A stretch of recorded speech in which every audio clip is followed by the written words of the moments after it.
Welcome to AiTales, the channel where AI meets storytelling. Our goal is to push the boundaries of storytelling by incorporating the latest advances in artificial intelligence technology. We use AI to create immersive and interactive stories that blur the lines between reality and fiction.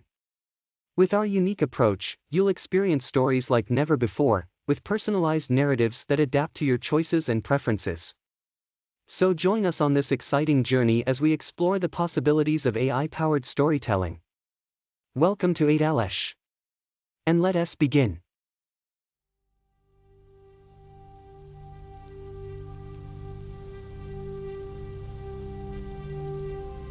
The night was dark and the air was filled with the sound of clinking glasses and lively chatter. The streets of Madrid were alive with people enjoying the warm summer night, but in a dark corner of the city, a group of men gathered around a table, their faces obscured by the dim light. These men were not ordinary citizens, but members of the gypsy mafia, a notorious criminal organization that had taken root in Spain. At the head of the table sat Miguel, the leader of the gypsy mafia. He was a man in his late 30s, with a sharp jawline and piercing dark eyes that seemed to bore into the souls of those who dared to cross him. His reputation preceded him, and even the most hardened criminals in Madrid thought twice before crossing paths with him. Tonight, the atmosphere in the room was tense. Miguel had called this meeting to discuss a matter of utmost importance, a shipment of drugs that had gone missing. The drugs were worth millions of euros, and whoever had stolen them would have to answer to Miguel and his men. As the men discussed the situation, Miguel's mind wandered back to his childhood. He had grown up in the slums of Madrid, raised by his mother and father, who were both members of the gypsy community. Life had been tough, and Miguel had learned to fend for himself from an early age. But he was no ordinary gypsy. He was a born leader, and even as a child, he had a way of commanding respect from those around him. When he was just 16, he joined the gypsy mafia and quickly rose through the ranks, proving himself to be one of the most ruthless and cunning members of the organization. Now, as he sat in the dimly lit room, Miguel knew that the fate of his empire rested on the outcome of this meeting. Whoever had taken the drugs would have to be found, and quickly. Failure was not an option, and anyone who stood in his way would soon learn the consequences of crossing the gypsy mafia. Miguel's mind was sharp and focused as he listened to the reports of his men. They had checked with all their contacts and informants, but no one had any information about the missing shipment. Miguel's temper began to flare, and he could feel the anger building inside him. Suddenly, the door to the room burst open, and a disheveled man stumbled in. Miguel's men reached for their weapons, but Miguel raised a hand to stop them. He recognized the man as one of his own, a low-level dealer who worked for the mafia. "What do you want?" Miguel asked, his voice cold and menacing. The man stumbled forward, his eyes wild with fear. I have information," he stammered. "I know where the drugs are." Miguel leaned forward, his eyes fixed on the man. "Speak," he said. The man took a deep breath and began to recount his story. He had been out on the streets selling drugs when he overheard a conversation between two men. They were discussing a shipment of drugs that they had just stolen from a warehouse on the outskirts of Madrid. The man had recognized the description of the drugs as being the same as the missing shipment. Miguel listened carefully, his mind racing as he formulated a plan. He knew the area where the warehouse was located, and he had men who could take care of the thieves. He made a decision. "Get me a car," he said to one of his men. "We're going to recover what's ours." Within minutes, Miguel and a group of his most trusted men were speeding through the streets of Madrid toward the warehouse. They arrived in a hail of gunfire, surprising the thieves who were still unloading the drugs from the trucks. The battle was fierce and brutal, but in the end, the gypsy mafia emerged victorious. They recovered the stolen drugs and left a bloody trail in their wake.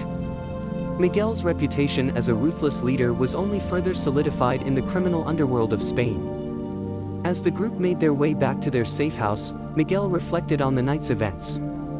He knew that the gypsy mafia would always face challenges and obstacles, but he was confident in his ability to overcome them. He was a leader, and he would do whatever it took to protect his empire. In the days that followed, the gypsy mafia made an example of those who had stolen the drugs. They were found beaten and bloodied, their bodies left in public view as a warning to anyone who dared to cross the gypsy mafia. Miguel knew that this act of brutality would not go unnoticed by the authorities. The police had been watching the gypsy mafia for years, and this incident would only draw more attention to their operations. But Miguel was not one to be easily intimidated. He had built his empire on fear and respect, and he was determined to keep it that way. As the weeks passed, Miguel began to hear rumors of a new threat to his organization. A rival gang was moving in on his territory, seeking to take control of the drug trade in Madrid. Miguel knew that he had to act fast if he wanted to protect his business. He called a meeting with his closest advisors and laid out a plan of attack. They would take the fight to the rival gang, striking first and striking hard. Miguel's men were some of the most skilled and deadly fighters in the criminal underworld, and he was confident that they could take on anyone who stood in their way. The battle that followed was one of the bloodiest in the history of the gypsy mafia. For days, the streets of Madrid were filled with the sound of gunfire and the screams of the wounded. Miguel's men fought with a ferocity that stunned their opponents, and in the end, the rival gang was forced to retreat. Miguel knew that the victory was temporary. The rival gang would regroup and come back stronger than ever. But for now, he was content to bask in the glory of his triumph. He had proven once again that the gypsy mafia was not to be underestimated. As he sat in his office, looking out over the city he had come to call his own, Miguel knew that his empire was secure. The gypsy mafia was a force to be reckoned with, and he was its leader. No one could stand in his way. Despite his recent victories, Miguel could not shake the feeling of unease that lingered within him. He knew that the police were closing in on him and his organization. They had been monitoring his every move, and it was only a matter of time before they made their move. Miguel knew that he needed to act fast if he wanted to protect his family and his empire. He called a meeting with his closest advisors and outlined a plan to evade the police. They would split up and go into hiding, waiting for the heat to die down before regrouping and striking back. Miguel's plan worked, and for months, he remained in hiding, evading the police and their attempts to bring him to justice. He missed his family and his empire, but he knew that he could not risk their safety by returning too soon. Finally, after months on the run, Miguel received word that it was safe to return. He made his way back to Madrid, moving in the shadows to avoid detection. When he arrived, he found that his empire had been weakened in his absence.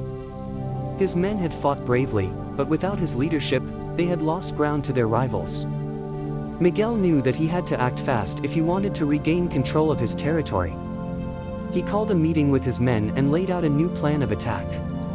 They would strike back at their rivals, taking back what was rightfully theirs. The battle that followed was one of the fiercest that Miguel had ever fought. His men were outnumbered and outgunned, but they fought with courage that was fueled by their loyalty to their leader. In the end, they emerged victorious, and the gypsy mafia was stronger than ever before. Miguel knew that the police were still watching him, but he no longer cared. He had regained control of his empire, and he was content to rule over it with an iron fist. He had proven himself to be a leader, and he would do whatever it took to protect his family and his business. The gypsy mafia was his life, and he would stop at nothing to defend it. But even as Miguel reveled in his victory, he couldn't shake the feeling that something was not quite right.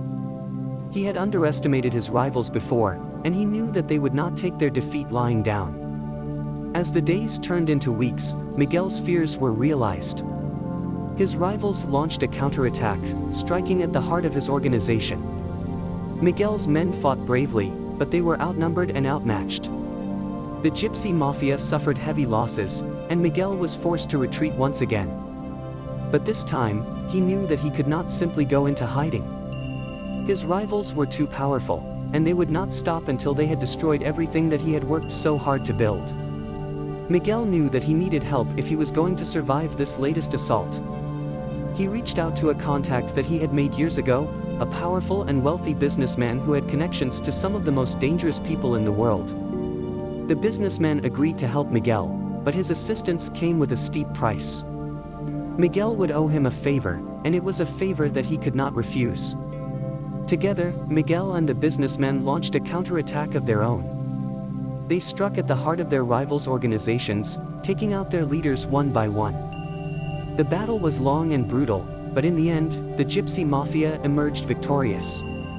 Miguel had won, but at a cost. He was now indebted to the businessman, and he knew that one day, he would have to repay that debt. But for now, he was content to bask in his victory and rebuild his empire once again. As he stood on the balcony of his penthouse, looking out over the city that he had fought so hard to control, Miguel knew that he was not invincible. But he was a survivor, and he would do whatever it took to protect what was his. The gypsy mafia may have suffered setbacks, but it was still standing, and as long as he was alive, it would remain a force to be reckoned with. Years had passed since Miguel's victory over his rivals, and the gypsy mafia had grown stronger and more prosperous than ever before. But despite his success, Miguel could not shake the feeling that there was more to life than the endless cycle of violence and power struggles. One day, as he watched a flamenco performance on the streets of Madrid, Miguel had an epiphany. He realized that he had grown tired of the constant bloodshed and the never-ending pursuit of power. He longed for a simpler life, one filled with music, laughter, and love. Without hesitation, Miguel made the decision to leave the gypsy mafia behind. He knew that he could not simply walk away from his empire, but he had trained his lieutenants well, and he trusted them to carry on his legacy. Miguel moved to Andalusia, the birthplace of flamenco music. There, he immersed himself in the culture and the music that had always spoken to his soul. He spent his days listening to musicians and dancers, watching performances, and even taking lessons himself.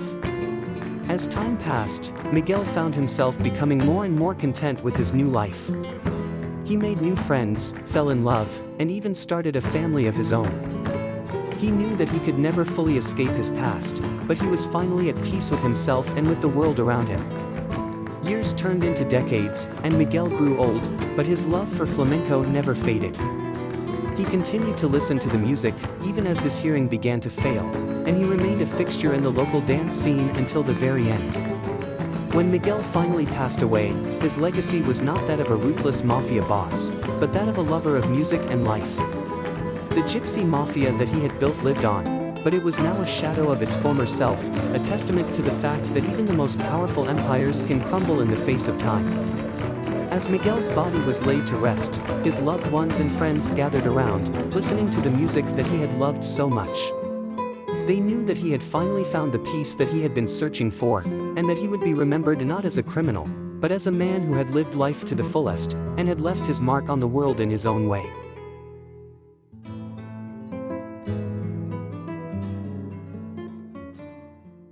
Thank you for watching this video. We hope you've enjoyed the tale we've shared and that it has captured your imagination and taken you on a journey. If you enjoyed our content, please consider liking and sharing the video to help spread the word and support our channel. Thank you again for watching, and we'll see you soon for more mesmerizing tales.